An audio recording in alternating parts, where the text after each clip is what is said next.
اعوذ باللہ من الشیطان الرجیم بسم اللہ الرحمن الرحیم ظہر الفساد فی البر والبحر بما کسبت ایدی الناس لیذیقہم بعض الذی عملوا لعلہم یرجعون۔ محترم حضرات، کہ اس امت کے اندر جو بگاڑ پیدا ہوا اور یہ پستی اور انحطاط و زوال اس امت کے اندر آیا، اس کے بہت سے اسباب ہیں، وہ تمام اسباب ہم نے خود ہی اختیار کیے۔ دشمنوں کی سازشیں، اہل مغرب اور یورپ والوں کی اس کے اندر خاص قسم کے منصوبہ بندی، اور صدیوں سے اس امت کو بگاڑنے کے لیے تدبیریں، جس کے اوپر انہوں نے اپنے خزانوں کا منہ کھول دیا۔ اس دنیا کے اندر رائج مسلمانوں کا بلکہ ہر قوم کا طاقت و قوت کا بنیادی نقطہ ہے اتحاد و اتفاق۔ جس قوم میں اتحاد ہوگا، اتفاق ہوگا، وہ بڑی مضبوط قوم ہوگی اگرچہ اس کے پاس وسائل نہ ہو۔ اور جس قوم کے اندر افتراق ہوگا اور ایک دوسرے کے خلاف ہوں گے، ایک چیز پر جمع نہ ہو سکیں گے، تو وہ ہمیشہ دنیا میں مغلوب رہے گی، پستی میں رہے گی، اگرچہ وسائل بہت ہوں۔ یہ ایک ایسی حقیقت ہے جو تمام دنیا میں اول سے لے کر آج تک تسلیم کی جاتی ہے، اور آپ بھی اس سے اتفاق کرتے ہیں کہ اتفاق و اتحاد ایسی دولت اور نعمت ہے کہ جس قوم کو اللہ نے یہ عطا فرما دی، اور جو قوم طلب کرتی ہے اور صحیح راستہ اختیار کرتی ہے، مل جاتا ہے۔ تو جس قوم کو یہ نعمت مل گئی، اسے کوئی دبا نہیں سکتا، مغلوب نہیں کر سکتا، دنیاوی وسائل کے اعتبار سے بے سر و سامان۔ اور آپس میں پارٹی بندی، فرقہ بندی اور اختلاف و افتراق، یہ وہ چیز ہے کہ جس کی وجہ سے کوئی قوم پنپ نہیں سکتی، ترقی حاصل نہیں کر سکتی، اور ہمیشہ مغلوب رہے گی، ہمیشہ پستی میں رہے گی، اگرچہ اس کے پاس مال و دولت کی کثرت ہو، اگرچہ دنیاوی وسائل بے شمار ہوں، لیکن وہ پنپ نہ سکے گی۔ اول زمانے میں جب اسلام دنیا میں آیا، حضور اکرم صلی اللہ علیہ وسلم کے ذریعے اللہ نے یہی دولت عطا فرمائی۔ حضور اکرم صلی اللہ علیہ وسلم کے ذریعے اللہ نے یہی دولت عطا فرمائی، اتفاق و اتحاد کی۔ جبکہ کیفیت یہ تھی اس سے پہلے کہ ایک قبیلہ دوسرے قبیلے کو برداشت نہ کر سکتا تھا، ایک قوم دوسری قوم کو دیکھ نہ سکتی تھی، آپس میں اس قدر کٹا چھنی تھی، اور اس قدر آپس میں لڑائیاں اور جنگیں تھیں کہ صدیوں جاری رہتی۔ قبیلوں کے اندر پھر مختلف ٹکڑے ہوتے تھے، اور ہر ٹکڑا اپنے اعتبار سے اپنے آپ کو یہ سمجھتا تھا کہ ہم جیسا کوئی نہیں، اور نتیجہ یہ ہوتا تھا کہ پھر جنگ ہوتی۔ اکرم صلی اللہ علیہ وسلم کی ہجرت سے پہلے، یعنی زمانہ جاہلیت میں، دو قومیں آباد تھیں۔ ایک تو یہودی تھے، اور ان کے پاس تمام معیشت تھی، تمام مال انہی کے پاس موجود تھا، کاروبار پر یہ قابض تھے، اور بنیادی کاروبار یہ کرتے تھے، سونے چاندی کا کاروبار بنیادی، کھانے پینے کا، گندم اور دوسری چیزوں کے کھانے پینے کا کاروبار، کھجور وہاں پر سب سے اعلیٰ قسم کی ہوتی ہے تو اس کی پیداوار کا کاروبار۔ تو یہ گویا وہاں کی معیشت کے مالک تھے۔ دوسری قوم تھی وہاں پر بت پرستوں کی اور مشرکین کی، جو بعد میں انصار بنے۔ اس قوم کا جد امجد ایک تھا، لیکن کچھ زمانہ گزرنے کے بعد دو ٹکڑے ہو گئے۔ ایک قبیلے کا کہا گیا خزرج، اس کا نام خزرج تھا، اور دوسرے قبیلے کا نام تھا اوس۔ یہودیوں کی مالداری کے بعد افرادی قوت کے اعتبار سے یہ دونوں قبیلے مدینے میں سب سے اونچے تھے، لیکن وہی کہ ان کے پاس کوئی اتحاد کا بنیادی نقطہ نہ تھا جس پر یہ جمع ہو جاتے۔ آپس میں ان کے اختلاف شروع ہو گئے، ان دونوں قبیلوں کے جو مشرکین تھے اس وقت۔ اور کس بات پر اختلاف شروع ہوا آپ ذرا دیکھیے، ایک قبیلے کی اونٹنی کا دودھ دوسرے قبیلے کے آدمی نے مالک کی اجازت کے، ایک قبیلے کی اونٹنی کا دودھ دوسرے قبیلے کے آدمی نے مالک کی اجازت کے بغیر نکال لیا۔ مالک کو پتہ چلا، بس غصہ آ گیا اسے، اس نے تلوار ہاتھ میں لی اور جنگل میں گیا، اور جا کر اس نے اس شخص کی اونٹنی کے جس نے دودھ نکالا تھا تلوار سے تھن کاٹ دی۔ جب اس کو پتہ چلا تو وہ آ گیا اور اس نے اونٹنی کو قتل کر دیا، اس کی اونٹنی کو قتل کر دیا، مار دیا۔ بس دونوں قبیلے آپس میں جنگ میں مشغول ہو گئے۔ یہ جنگ اس قدر طویل ہوئی کہ 120 سال تک ان کے درمیان رہی۔ اسلام جب آیا ہے تب جا کر یہ جنگ بند ہوئی ہے۔ 120 سال تک یہ جنگ جاری رہی، بڑے بڑے سردار مارے گئے، معیشت تباہ ہو گئی، فقر و فاقے میں مبتلا ہو گئے، لیکن جنگ نہیں چھوڑتے۔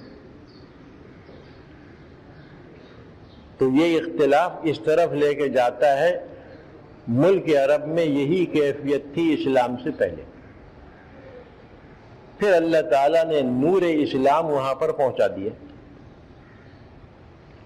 اس اسلام پر دونوں قبیلے متفق ہو گئے، جو آپس میں لڑ رہے تھے وہ متفق ہو گئے، اور ان کے درمیان اس قدر الفت اور محبت پیدا ہو گئی کہ تاریخ میں اس کی نظیر نہیں ملتی۔ خود اللہ تعالیٰ نے ان کو اس کی طرف متوجہ کیا اور فرمایا وَاذْكُرُوا نِعْمَةَ اللَّهِ عَلَيْكُمْ، کہ اللہ کے انعام کو تو ذرا یاد کرو۔ وہ انعام کیا تھا؟ اذ کنتم اعداء، تم ایک دوسرے کے دشمن بنے ہوئے تھے، فألف بین قلوبکم، اللہ نے تمہارے دلوں کو جوڑ دیا، فأصبحتم بنعمتہ اخوانا، اور تم اللہ کے فضل و کرم سے اور اس کے انعام سے بھائی بھائی بن گئے۔ آگے اور بات بیان کی ہے، یہاں تک تو آپ سمجھ گئے۔ تو اس طریقے سے حضرت اتفاق ان کے اندر پیدا ہوا، یہودی بھی بھاگ گئے اور دوسرے بت پرست بھی بھاگ گئے، اور اسی اتفاق و اتحاد نے جو ان دونوں قبیلوں کے درمیان اور پھر مہاجرین اور انصار کے درمیان قائم ہوا تھا، پوری دنیا کی قسمت کو پلٹ دیا۔ یہ اتفاق و اتحاد ایسی چیز ہے کہ ہر ایک اس کی ضرورت کو مانتا ہے، بلکہ دعوت دیتا ہے کہ ہمیں آپس میں اتفاق و اتحاد سے رہنا چاہیے۔ آپ میں سے کوئی بھی اس میں اختلاف کرنے والا نہیں ہوگا۔ اسی طریقے سے اور دوسرے جتنے بھی لیڈر ہیں وہ بھی اس سے اختلاف نہیں کریں گے، ایک فرد اس سے اختلاف نہیں کر سکتا۔ لیکن نتیجہ کیا ہے کہ جس قدر نعرے اتفاق و اتحاد کے لگائے جا رہے ہیں، اتنی ہی زیادہ خرابی، فرقہ بندی اور جماعت سازی اور چھوٹی چھوٹی ٹکڑیوں میں امت کو تقسیم کر دیا گیا۔ اب تو اتفاق و اتحاد ایک ایسی چیز ہو گئی کہ صرف کتابوں میں موجود ہے، تاریخ میں موجود ہے، دنیا میں اس کا وجود نہیں ہے، یعنی اس امت میں وہ دنیا میں اس کا وجود نہیں ہے، یعنی اس امت میں وجود ہے۔ یہ اتفاق و اتحاد جس کی ضرورت کو ہر ایک مانتا ہے، یہ کیوں پیدا نہیں ہوا، اور کیوں یہ فساد اور یہ بگاڑ اور یہ ایک دوسرے کے ساتھ جنگ اور خون ریزی شروع ہو گئی؟ اس کی وجہ کیا ہے؟ اس کی وجہ یہ ہے کہ اتفاق و اتحاد کے لیے ایک مرکزی اور بنیادی نقطہ ہونا چاہیے جس کو سب مانیں، سب تسلیم کریں۔ یہ نقطہ نہیں ہے ہمارے پاس۔ میں کھڑا ہوا اور میں نے کہا کہ بھئی آ جاؤ تم سب کے سب متفق ہو جاؤ۔ کس چیز پر متفق ہو جاؤ؟ دنیا کی کسی چیز پر مثلا۔ دوسرا کھڑا ہوا کہ یہ جھوٹ بولتا ہے، یہ اتفاق کا بنیادی نقطہ نہیں بن سکتی، یہ بنے گا۔ آ جاؤ وطنیت کی بنیاد پر آ جاؤ، صوبائیت کی بنیاد پر آ جاؤ، آ جاؤ فلاں چیز کی بنیاد پر آ جاؤ، یہ نعرے لگتے ہیں۔ یہ تو اتفاق و اتحاد کا مرکز بن نہیں سکتا۔ اتفاق و اتحاد کا مرکز ہے صرف قرآن کریم، اس امت مسلمہ کے لیے صرف اور صرف قرآن کریم۔ قرآن کی طرف دعوت دینے والا نہیں رہا، مرکز ختم ہو گیا، مرکزیت جاتی رہی۔ قرآن مرکزی نہیں، قطب ہے، اور قطب آپ جانتے ہیں اسے کہتے ہیں جس پر بقا پر زندگی موقوف، اسے قطب کہتے ہیں۔ تو یہ قرآن کریم قومی اور ملی زندگی اور اس کے اتحاد اور اتفاق کے لیے قطب ہے۔ اس کے بغیر نہ اتفاق و اتحاد پیدا ہوگا نہ قائم ہوگا، اور اگر قائم ہو گیا تو چل نہیں سکے گا۔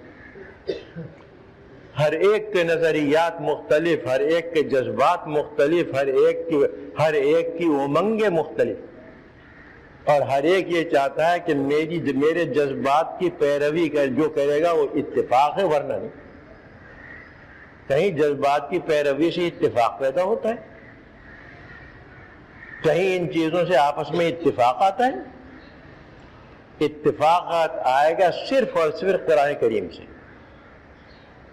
جس کو چھوڑ بیٹھے۔ اور اس حقیقت کی طرف قرآن کریم نے اشارہ فرمایا، حقیقت کی طرف قرآن کریم نے اشارہ فرمایا کہ وَاعْتَصِمُوا بِحَبْلِ اللَّهِ جَمِيعًا وَلَا تَفَرَّقُوا۔ اللہ تعالیٰ کی رسی کو یعنی قرآن و سنت کو مضبوطی سے تھام لو، سب کے سب مل کر، اور آپس میں تفریقہ پیدا نہ کرو۔ اس میں قرآن نے ہدایت دے دی کہ اتفاق اگر پیدا ہوگا تو اس سے پیدا ہوگا۔ چنانچہ یہ حضرات مہاجرین اور انصار یہ سب قرآن پر متفق تھے، رسول پر متفق تھے۔ اس کے علاوہ ان کے خلاف جو چیز آ جائے، قرآن کے اور سنت کے خلاف جو چیز آ جائے اس کو یہ چھوڑ دیتے تھے۔ انہوں نے اپنی تمام خواہشات اور جذبات کو قرآن و سنت کے تابع بنا رکھا تھا، اتفاق پیدا ہوگی۔ اور ایسا اتفاق میں اول سے لے کر آج تک اس کی مثال نہیں ملتی،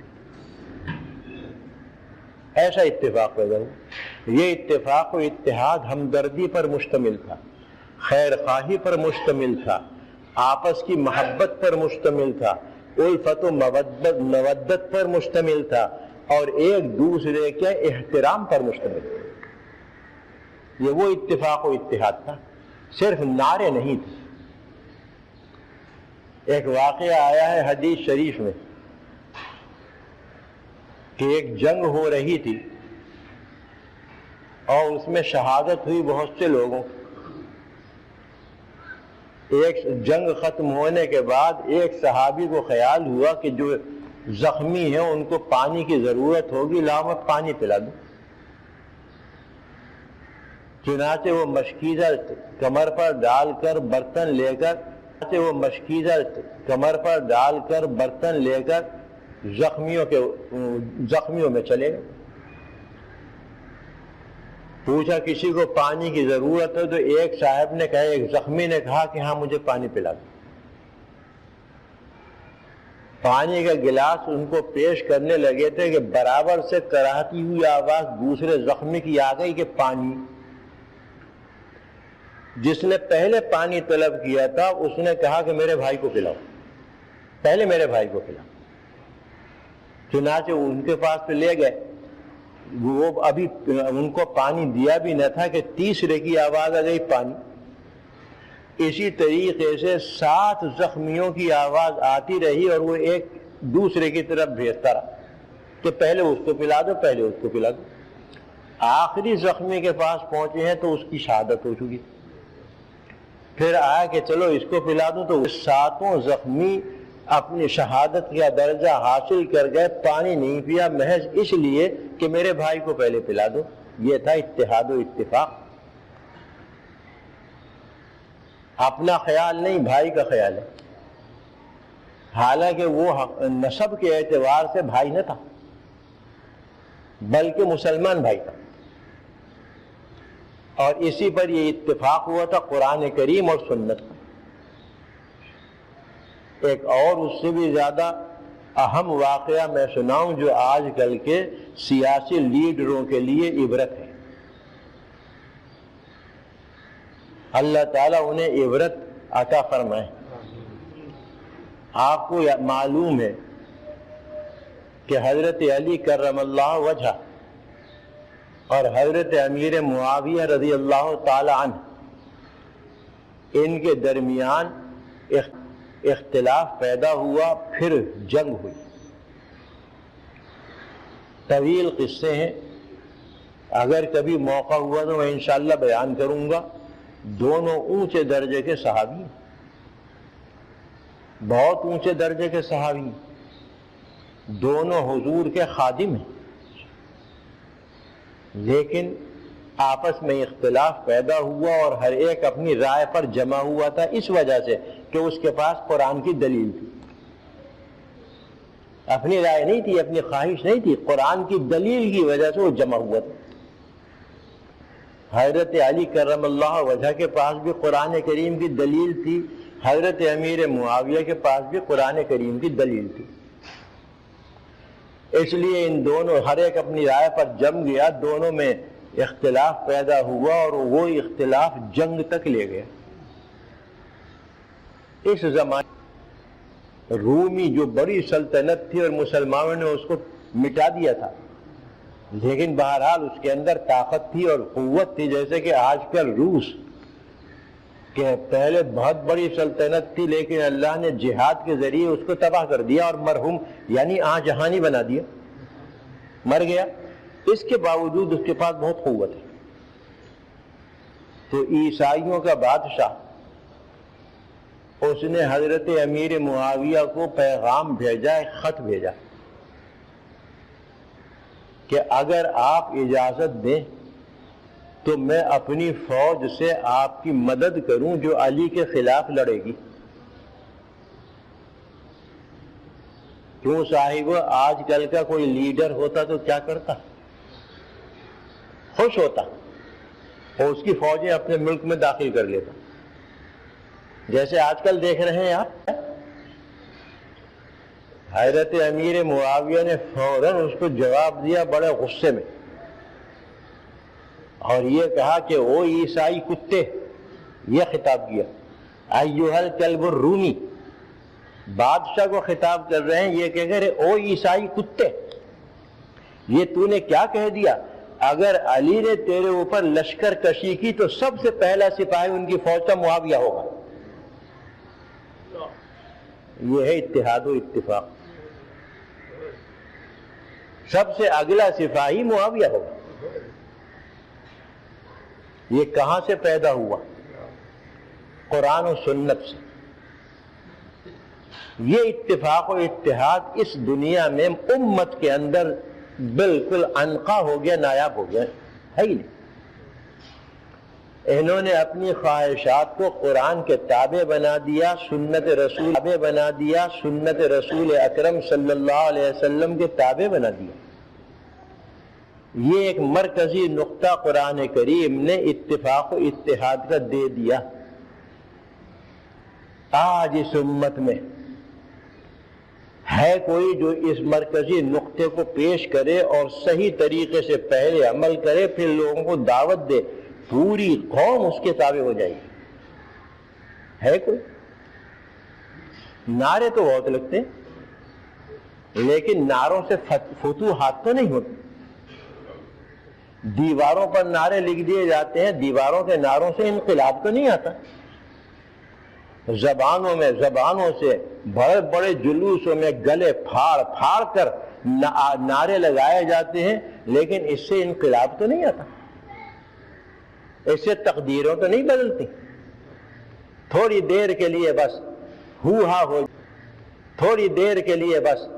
ہو ہو جاتی ہے، دل خوش ہو جاتا ہے۔ آپ ذرا غور کریں، ہے کوئی قرآن و سنت کی طرف دعوت دینے والا؟ یعنی اتفاق و اتحاد پیدا ہو قرآن و سنت سے، آ جاؤ۔ ہر ایک پہلے اپنی جماعت اور اپنی تنظیم کی طرف دعوت دیتا ہے کہ پہلے داخل ہو جاؤ اس میں، اس کے بعد دیکھیں گے۔ بہرحال یہ اتفاق و اتحاد تو ہو گیا ختم۔ میں نے عرض کیا تھا گزشتہ مجلس میں کہ اس کے اوپر دشمنان اسلام نے صدیوں سے محنتیں کی، تدبیریں کی، منصوبے بنائے، اور ان کے منصوبے بھی میں نے آپ کے سامنے کئی مجلسوں میں ذکر کیے ہیں۔ شاید آپ کو یاد ہو، یہ چیزیں محفوظ رکھنے کی ہیں اور اپنے بچوں کو یہ باتیں سنانے کی ہیں، اس لیے کہ ہمارے بچے بالکل ان سے مرعوب ہو چکے ہیں اور ان کے راستے کو اختیار کر لیا انہوں نے۔ دشمن کو دشمن جاننا اور دوست کو دوست ماننا، عقل مندی کی بات یہ ہے۔ قرآن کریم نے سب سے بڑا دشمن شیطان کو قرار دیا ہے انسان کا۔ اب وہ ابلیس ہو یا ابلیس کی ذریت ہو یا انسان نما شیطان ہو، وہ سب کے سب اس میں داخل ہیں۔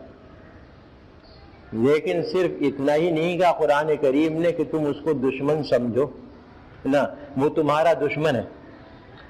علم کی حد تک نہیں فرمایا ان الشیطان لکم عدو فاتخذوہ عدوا، اور اس کے ساتھ معاملہ دشمنوں جیسا کرو۔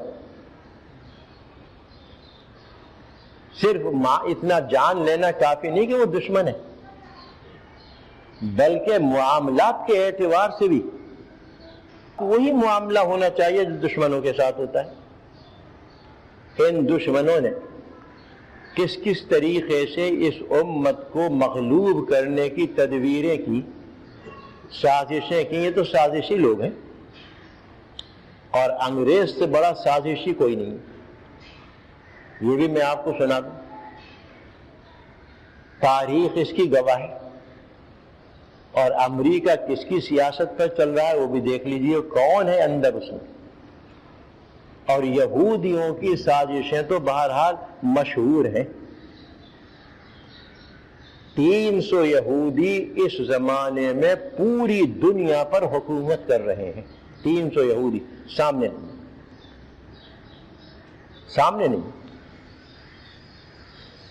یہودیوں کی حکومت ہو رہی ہے۔ 300 یہودی پوری دنیا پر حکومت کر رہے ہیں، کہیں عیسائیوں کے ذریعے، کہیں ہندوؤں کے ذریعے، کہیں مسلمانوں کے ذریعے، کہیں کسی اور قوم کے ذریعے۔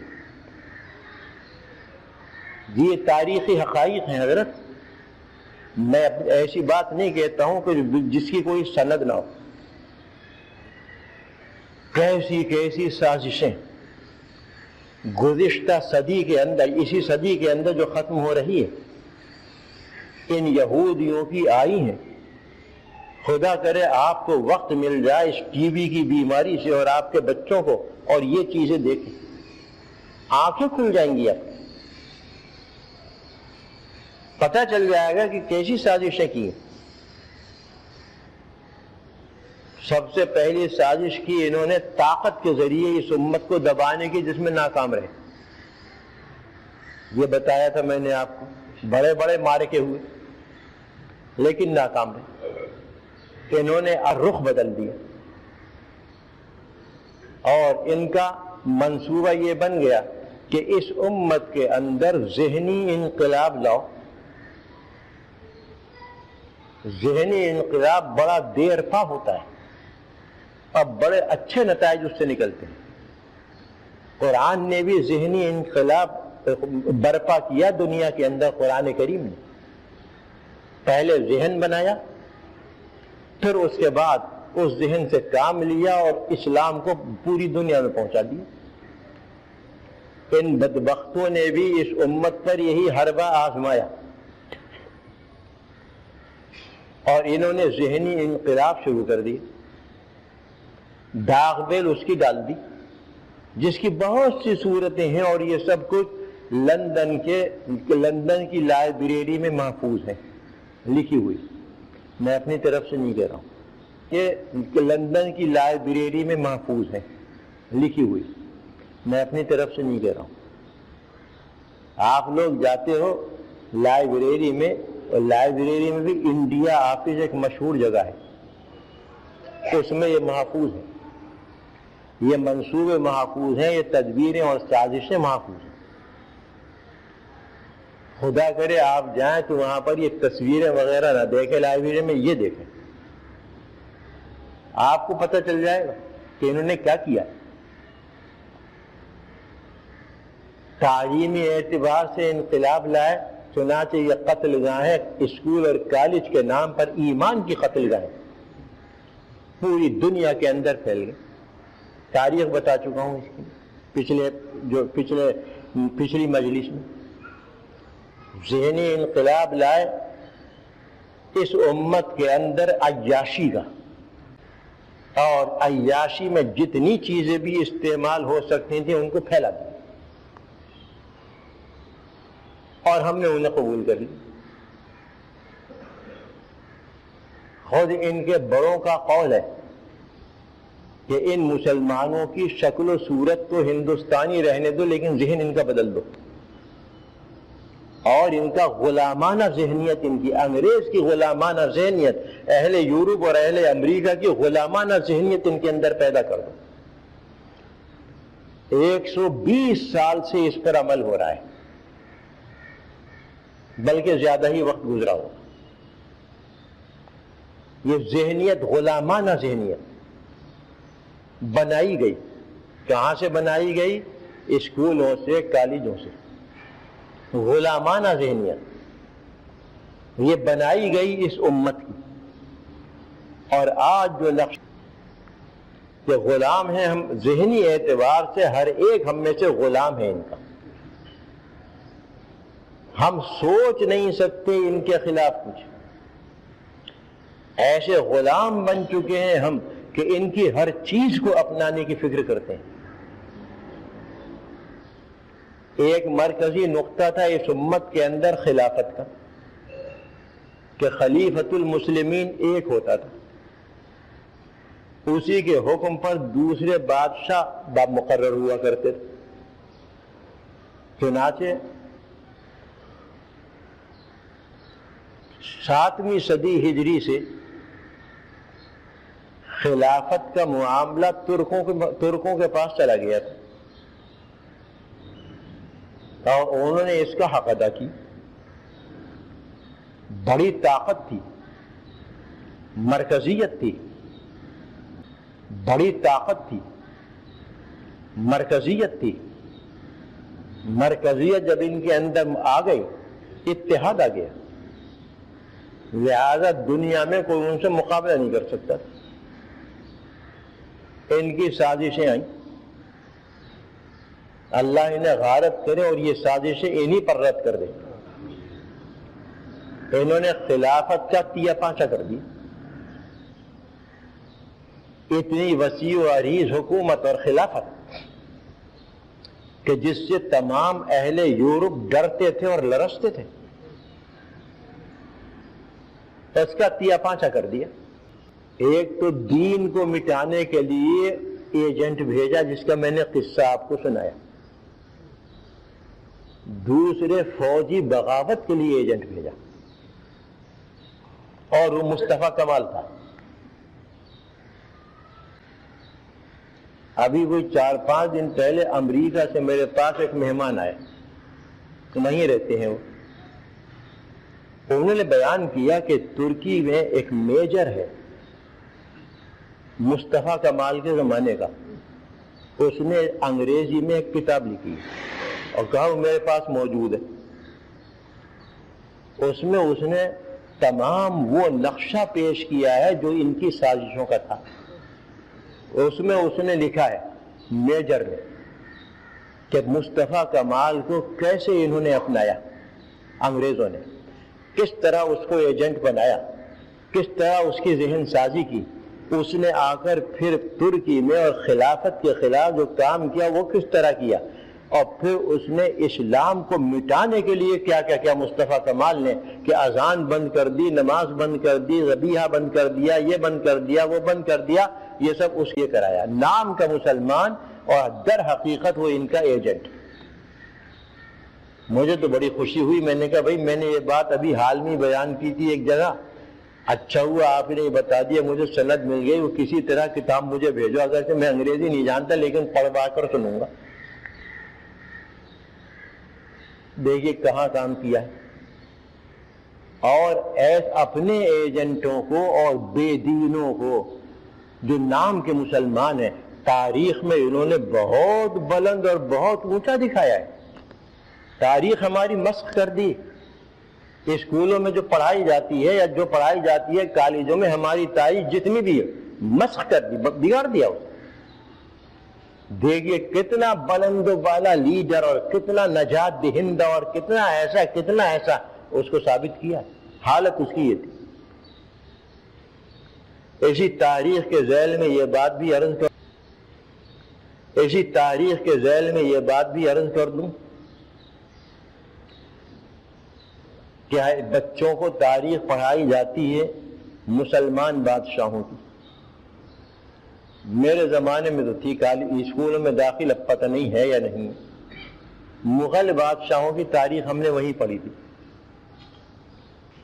ان میں ایک اکبر بادشاہ گزرا ہے جو کافر تھا، نام کا مسلمان لیکن تھا حقیقتاً کافر، بددین ملحد۔ اس کی ملحد ہونے کی بہت سی دلیلیں ہیں، دو ایک بیان بھی کر دوں گا۔ اس کا کردار اتنا اونچا دکھایا ہے ان تاریخوں میں کہ اس جیسا کوئی بادشاہ نہیں تھا۔ اکبر اعظم کا لقب دیا اس کو، اور انہی مغل بادشاہوں میں عالمگیر رحمت اللہ علیہ بھی تھے، پکے دیندار مسلمان۔ تاریخ بگاڑ دی انہوں نے ہماری، کیوں؟ ان مقاصد کے ماتحت کہ ان کا ذہن بگڑ جائے۔ کہاں تک بیان کروں آپ کے سامنے ان کی چیرہ دستیاں، کس طریقے سے انہوں نے شبخوں مارا ہے مسلمان امت کی عقلوں پر، اور یہ امت ان کے قبضے میں آ گئی۔ عقل سے اپنی کام نہ لی، اور جو اس کے خلاف آواز بلند کرے، جیسے میں بیٹھا ہوں، کہتے ہیں تنگ نظر ہے، یہ تو بڑا تنگ نظر ہے، دوسروں کو برداشت ہی نہیں کرتا، یہ تو اختلاف کو برداشت ہی نہیں کرتا۔ اختلاف تو ہمارا پیدائشی حق ہے، اختلاف کریں گے، اختلاف رائے ہر کا حق ہر شخص کو حاصل ہے۔ جواب تو پھر دوں گا اس کا میں، یا نعرے جو ہیں وہ بتا رہا ہوں میں آپ کو، جواب تو پھر دوں گا اس کا میں، یا نعرے جو ہیں وہ بتا رہا ہوں میں آپ کو، کتنے جادو بھرے ہوئے نعرے ہیں کہ ہر آدمی اسے قبول کر لے، لیکن ان کے اندر کون کون سا زہر ہے اسے ہمیں معلوم نہیں، وہ ہم نہیں جانتے۔ تو حضرت یہ تھوڑی سی بات آج میں نے عرض کر دی، اور انشاءاللہ اس مضمون کو میں اپنے لمبا چلاؤں گا تاکہ ہمیں اور ہماری اولاد کو بصیرت حاصل ہو اور وہ صراط مستقیم پر آئیں۔ انہوں نے صراط مستقیم پر آنے کے تمام راستے بند کر رکھے ہیں، ذہن اس طرح بگاڑ دیا ہے، اسلام سے اس قدر برگشتہ کر دیا ہے، مسلمان بزرگوں سے ذہن کو بالکل ہٹا دیا ہے کہ جس کو میں آپ کے سامنے عرض نہیں کر سکتا تھا. میں اسی مسجد میں کہا کرتا تھا اور اب بھی کہتا ہوں کہ ہمارا ذہن ایسا بنا دیا کہ دیندار علماء کو اللہ کے نیک بنے. ہم میں سے ہماری اولاد، ہماری نسل، ہمارے بچے پہلے 10 گالیاں دیتے ہیں پھر ان کا نام لیتے ہیں. بگاڑ دیا، ذہن بگاڑ دیا. جب دین والوں کے پاس اور اللہ والوں کے پاس نہیں جائیں گے اور ذہنی بوجھ پیدا ہو جائے گا، کہاں سے وہ اللہ والے بن جائیں گے؟ کہاں سے ان کو دین آ جائے گا؟ خلیج، ایک بہت بڑی خلیج حائل کر دی غیر شعوری طریقے پر. یہ بات میں بالکل حقیقت آپ کے سامنے حقیقتاً عرض کر رہا ہوں. ذہنی طریقے پر ایسی بڑی خلیج حائل کر دی علماء کے درمیان اور امت کے درمیان، علماء اکابر امت کے درمیان اور امت کے درمیان، اللہ کے نیک بندوں کے درمیان اور اس امت مسلمہ کے درمیان، کہ وہ ان کے قریب مسلمہ کے درمیان، کہ وہ ان کے قریب جانا پسند نہیں کرتی. اس قدر نفرت ان کے اندر پیدا کر دی گئی ہے کہ پہلے 10 گالیاں دیں گے، پھر کسی مولوی کا نام لیں گے یا کسی اس بزرگ کا کہ اس زمانے میں موجود ہے. صاحبو دیکھیے کہاں کہاں چل رہی ہے بات. ذہنی انقلاب لائی اور ہم نے اسے قبول کر لیا. چنانچہ ہم نے اپنے آپ کو بدل ڈالا، اس انقلاب سے متاثر ہو کر، اس ذہنیت سے متاثر ہو کر بدل ڈالا ہم نے اپنے آپ کو. اور جس نتیجے پر ہم پہنچے آپ جانتے ہیں. یہ کوئی کامیابی کے راستہ ہے؟ یہ کوئی طاقت و قوت کا راستہ ہے؟ بالکل نہیں. یہ تو تباہی کا راستہ ہے جسے ہم اچھا سمجھ رہے ہیں. اللہ تعالی ہماری اصلاح فرمائے. انشاءاللہ اور ان کی سازشیں آپ کے سامنے میں ظاہر کروں گا کہ کس کس طریقے سے انہوں نے امت پر شبخوں مارا ہے. اللہ تعالی ہمیں ان کے سازشوں سے محفوظ رکھے اور ان کی سازشیں اللہ تعالی انہی پر رد فرمائے اور اللہ تعالی تمام مسلمانوں کو صراط مستقیم پر رکھے. حضور اکرم صلی اللہ علیہ وسلم کی سنت اور قرآن کریم پر عمل کرنے کی توفیق عطا فرمائے. شیطان کے راستوں سے اللہ تعالی امت کو محفوظ رکھے اور ہم سب کو اللہ تعالی